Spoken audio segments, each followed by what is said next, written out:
Okay, strapping your oar board to the deck. First of all, with your buckle, flip it on itself. Back over, click. Place it in the middle. The end goes through the inside of the oar board.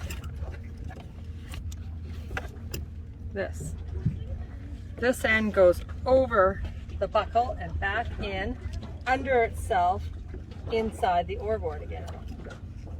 Pulls through underneath, back out the other side. This D-ring goes under and back over.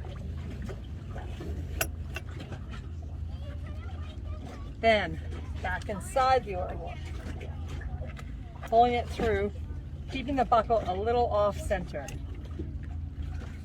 and feeding through the lock. Start with the second cross piece, going under that. Pull it through tight, keeping that off center. Think when you flip it over, you want it to be in the middle of the padding. Wrap it up around, back through the middle of the two crossbars, pulling it tight with your hand as you can, then flipping it over.